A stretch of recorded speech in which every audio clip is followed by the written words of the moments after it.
What's going on, everyone? My name is Nicholas Merton here at Data Dash, and today is October 7th of 2017. Well, folks, as you all know, if you've been watching the channel, I've recently started a three-part series talking about the top 15 coins I'm watching going into 2018. Many of which I'm currently holding, but some of them I still got to get into my wallets or get an exchange account to buy into. So what are the top 5 coins for today? Let's go ahead and take a look. The first one is Iota. Now, a lot of you in my last video were concerned that I didn't mention Iota in the top 5, and you're like, Nick, did you forget Iota? Like, do you not care about Iota anymore? Do you not believe in it? Folks, yes, I do. I absolutely love the Iota project. I think that a lot of what's going on with Iota is kind of, funning right now, and I think Iota long-term is an extremely good candidate, and I think it completely deserves its valuation because whereas there's a lot of other cryptocurrencies in the space that don't change things at the core technology, Iota does. Iota doesn't operate off blockchain. In fact, Iota, if you don't know, operates off of the Tangle framework. And I recommend if you want to learn about how this operates, you should go watch my Iota video. It talks very in depth about what Iota does, what it's meant for, and also what the Tangle framework is and how transactions and also information can be sent over the Tangle framework. But again, they have a great brand, a great website. And what's nice is there's a few different major features. It's extremely scalable compared to blockchain, which, though it is scalable, not as much as the Tangle framework. It's decentralized, much like blockchain. It's modular, so it'll be very good to build applications on top of. And then also there's no fees. So microtransactions can happen. And this really opens a lot of windows to opportunities on the Tangle framework and for Iota. So, of course, their website is just absolutely fantastic. It kind of goes through a little step-by-step process of talking about how they're trying to build business-to-business models on the Tangle framework that really weren't possible on the blockchain. It's just that we haven't been able to really see the fruition of Iota being adopted. It's something that you have to look at more long-term. But I think over the next year, you're going to start seeing some really big adoption. There already is people, I think, trying to use the Tangle framework for projects, but I'll be honest, I couldn't list any big names to you right now. It's really looking over the next year or two when enterprise starts moving over to cryptocurrencies as a whole. And whereas I'd usually be saying blockchain enterprise, this is going to be something a little bit different. And I think it's going to be a lot more scalable.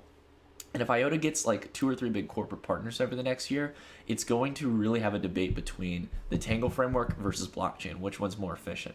So again, very interesting project. I recommend you go look into it. I have a great video on it if you want to go see it. But again, Iota is definitely going to be a winner, not only in 2018, but it's going to be a winner for the long haul, in my opinion. The next one is 10x.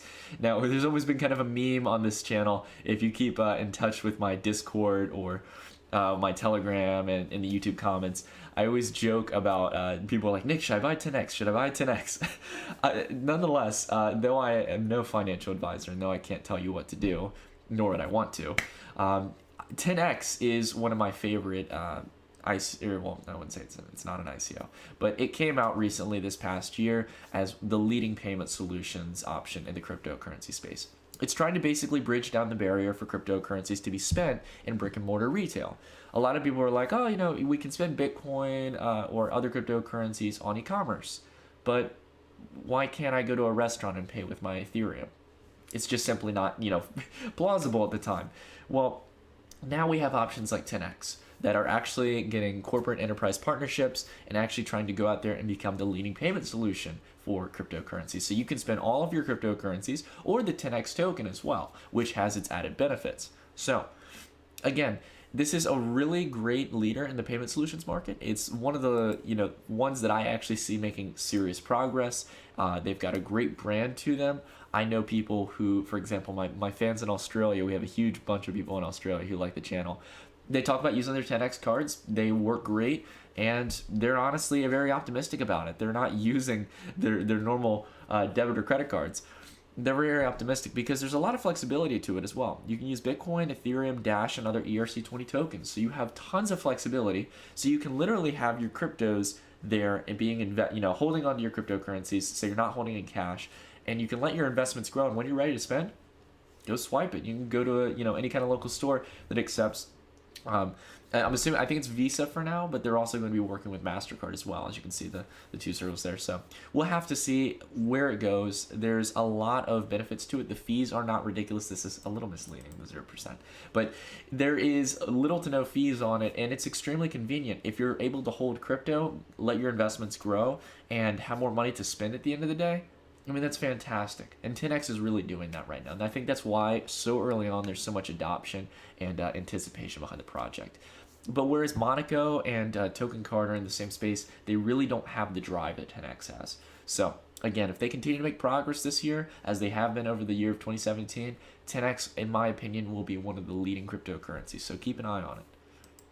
Next up is Chainlink. Now, I have gotten a multitude of requests to talk about Chainlink, and I recently did a video on it, and it went pretty damn viral. I'm gonna be honest with you. It was crazy. There is a massive community behind Chainlink that is optimistic about this, and I think there was a reason it got the vote on my straw poll. People are absolutely passionate about Chainlink, and there's a lot of reasons for it. But in simple terms, I think that Chainlink could really be, honestly, a cryptocurrency in the billions over the next year, so long as their Swift partnership continues. If you want to know what that means, or kind of get a really deep sense of what Chainlink is about, I recommend you go watch my previous video I did on it. I think I did a pretty decent job. People seem to really like it. But the thing about Chainlink is it's trying to bridge a very serious problem with smart contracts. Smart contracts are kind of a buzzword in the cryptocurrency space. And again, if you don't know what a smart contract is a pretty much a digital contract that you can make between two parties, where it requires the signature of two individuals to execute on a certain transaction, a certain set of rules, a certain set of code, whatever it may be. There's a variety of different smart contracts, but right now, corporate enterprises had a hard time implementing that into their current APIs.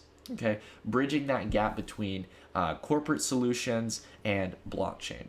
And by being able to bridge this gap, which is exactly what Chainlink is trying to do, this is going to be a very big game changer. They've been working on it for the past 3 years. So you can connect to existing APIs for corporate enterprise. This could be financial companies. This could be Internet of Things, such as weather tracking, shipping tracking, etc. And also with other comparative blockchains, payment solutions companies, etc. This can really span to a multitude of things. And because of it, if it becomes the leading kind of bridge between blockchain and corporate enterprise, and being able to formulate a system of smart contracts, then this will be massive in cryptocurrency. Now, keep in mind as well, it's still very early on to deliver on something so great, but the biggest thing is the Swift partnership. So keep an eye on that and see if they actually start coming out with a functioning prototype as they're claiming to have worked on with Swift. That's the number one thing. If that doesn't go through, this could be a huge setback for Chainlink, but I think that it's going to go through, and I think it could be very good for the long run. I personally don't own any right now.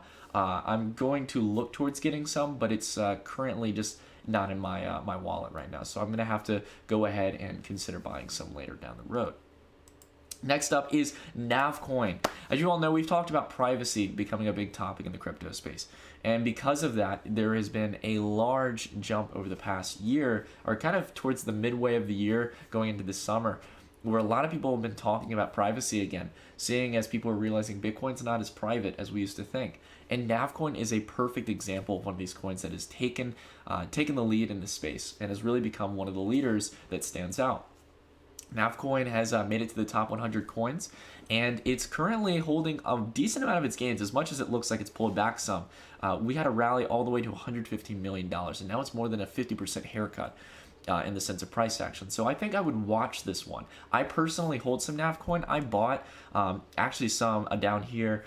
I'm down a little bit on my investment right now, but I think it's going to continue to go up over the next year or so. And my whole kind of logic about buying it at this price level was to buy it pretty much at the resistance level here, which I now think is going to become general support. But again, we'll have to see how it does. Navcoin has a lot of great features about it. First off, I got to say the branding is amazing. It's something that I could see being adopted over the long term. Has a great simple website to get you onto the platform and actually using Navcoin by downloading your wallet. There's a few different good selling points with it. You have extremely fast transaction times. You're not waiting 10 minutes like you would with Bitcoin. So the transaction benefit is there. Within 30 seconds, you can make global transactions. You can earn while you sleep, so it's proof of stake. You can earn up to 5% annually on your Nav Coin by leaving your wallet in staking mode, which is good. And then also optional private payments. And this is where Nav Coin has its strength.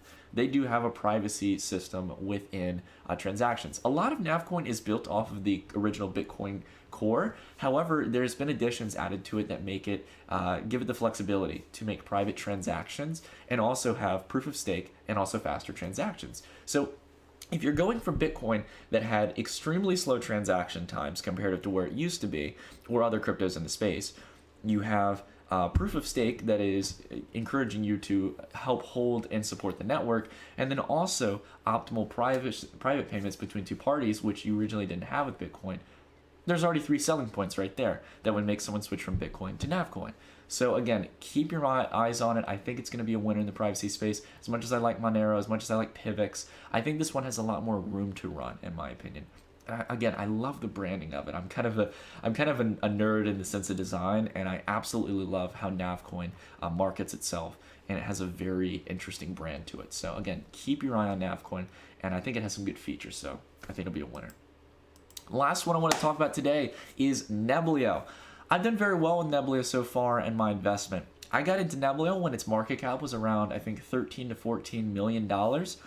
So I've already started to gain on my investment and do pretty well. I got in actually, down around here at 13 million. So I've definitely done well for myself so far, and I'm keeping my eye on Neblio. It's not a swing trade for me. I'm not going to get out.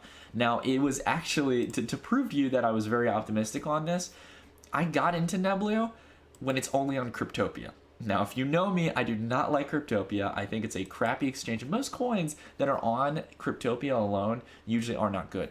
Neblio, I disagree with on that. I think Neblio is an exception. And I think that Neblio, being an enterprise solution cryptocurrency or a recent ICO that came into the space, is going to gain a lot of traction. There has been a lot of downside to Stratus recently, and a lot of other kind of inactive I wouldn't say ICOs, so I keep on saying that. There's been a lot of inactive cryptocurrencies in the space that have been in the enterprise solution market, and it's become oversaturated. And a lot of them pop out on ICOs that are ridiculously overvalued. And in this case, Neblio was one of those few exceptions that kind of just came onto Cryptopia. There wasn't much talk about it. It has a small 4-person team, but they're expanding, looking for new talent, and they've been able to deliver on their wallet and a lot of other features very early on. So I'm very optimistic on Neblio. And again, they're really trying to go for the enterprise solution market. If you're curious about Neblio, I did a video on it. I'm currently holding, as I said, some Neblio. I bought a pretty decent position before it started trending upward after the ICO. But Neblio basically is trying to do a lot of things that I think every enterprise solution is trying to do, but they've been able to deliver quicker than other people. And they're trying to make it so it's intuitive in the sense of providing services and APIs on the Neblio framework and bringing on corporate enterprise onto the blockchain, which is going to be a massive industry. So even if Neblio doesn't become the exact leader in this space, if they get a sense of adoption, if they continue to deliver and provide the framework that they're proposing, which is providing a wide range of languages for programming on the blockchain or building apps on top of the blockchain, I think Neblio could be one of those winners. Their team is a team of rock stars. They have a lot of people who've worked at large corporations in the past, and they really seem to have some good work experience behind them. So this isn't some team that just threw something together. They really seem confident on it. I think Neblio is going to be great, and it's something that I really could see kind of 10x over the year. We'll have to see, though. Time will tell. Again, it's at a very low valuation, so it's a little bit risky at these valuations. But again, at the same time, you've got a great risk to reward profile if it does really take off. That being said, everyone, that's it for the video. I hope you all appreciated the second part to our 15 coins to watch in 2018. If you all have a coin that I didn't mention or a token, please leave it down in the comments down below. I'd like to hear what coins you all are optimistic on in the cryptocurrency space. And hopefully you all will stay tuned for the third part of the series. I'm very optimistic to talk about these coins and tokens. There's a lot of ambition in the cryptocurrency space, but it's all about figuring out the winners in this space that are really going to pay out in the long run. That being said, folks, thank you all so much for watching, and I will see you all in the next video. Stay tuned.